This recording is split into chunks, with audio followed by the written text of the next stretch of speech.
All right, so you're thinking about bringing your real estate skills to Colorado. Beautiful scenery, a booming market. Smart move.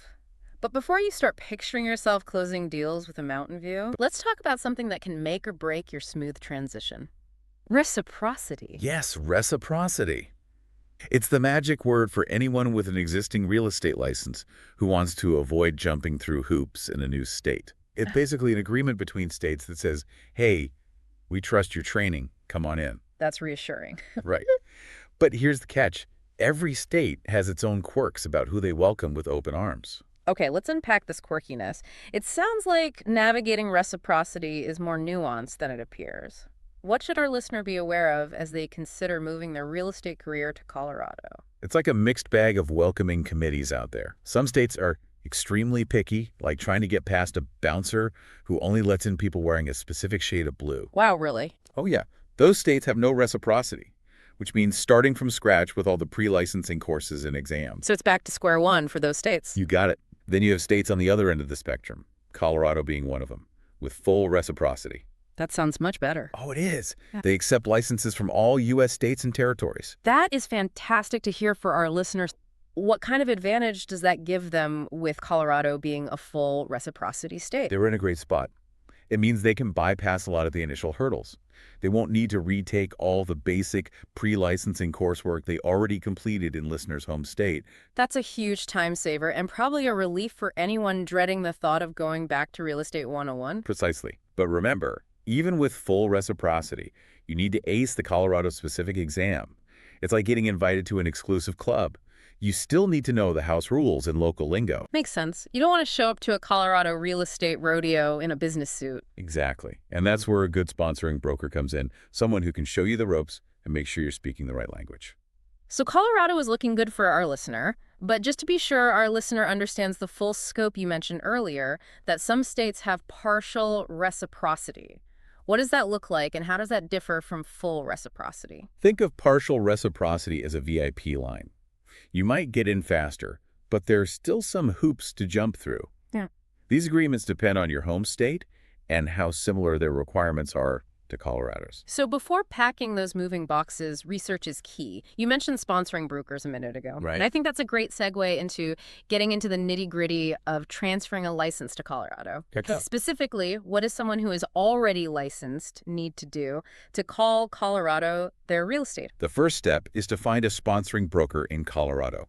Think of him as your real estate mentor, someone who knows the local market inside and out. It's like having a trail guide when you're venturing into unfamiliar territory. They can prevent you from stumbling into any unexpected pitfalls. You'll be busy conquering the Colorado-specific portion of the real estate exam. This ensures you're up to speed on all the state-specific laws and regulations.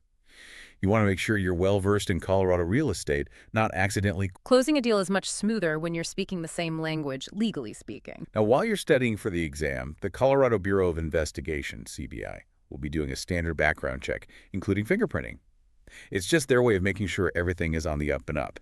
This can take a few weeks, so it's best to get that ball rolling sooner rather than later. Makes sense. It's always best to get those logistical hurdles out of the way early on, once that clears its exam time. What does the Colorado licensing exam entail? And do you have any insider tips for our listener to help them ace it on the first try? Of course, the exam itself is designed to assess your understanding of both national real estate principles and Colorado-specific laws and practices. My biggest piece of advice is to not underestimate the state-specific portion. Colorado has its own unique legal landscape, so make sure you're comfortable with the ins and outs of contracts, disclosures, and any recent legal updates. Don't rely on that general real estate knowledge alone. Exactly. You've got this. And once you pass with that 75% or higher, you're well on your way to being a Colorado real estate professional. So they've aced the exam. What are the final steps to make this real estate dream a reality? With that passing score in hand, you'll need to register your Social Security number with the Colorado Real Estate Commission. Think of it like officially getting your name on the Colorado real estate roster. Like signing the guest book at your new home, but in this case, it's your professional home in Colorado. I like that. And speaking of home, you'll circle back to your sponsoring broker who will guide you through officially filing your license application. Remember, they're your biggest advocate in navigating this process. It sounds like finding the right sponsoring broker can make all the difference in ensuring a smooth transition. Absolutely. Having someone in your corner? Yes. And the very last thing you'll need to do is secure proof of errors and omissions. E&O insurance. Yeah. This is standard practice in the real estate world, protecting both you and your clients in case any mistakes happen down the line. Mistakes happen. It's always best to be prepared. It's a must-have. So to recap the steps are finding a sponsoring broker, passing the Colorado exam, undergoing the background check, registering with the commission, filing your application, and getting that E&O insurance. You got it. It might seem like a lot of steps, but trust me, compared to starting from zero in a non-reciprocity state, Oh, yeah. it's a much easier path. Now, while you're navigating this exciting transition, let's talk about some resources that can make the journey even smoother, like online real estate training, which can be incredibly helpful for those new to a state. Online training, it's like having a whole real estate library at your fingertips. But You can study at your own pace on your own schedule, Hmm. perfect for when you're juggling a big move and a new career adventure.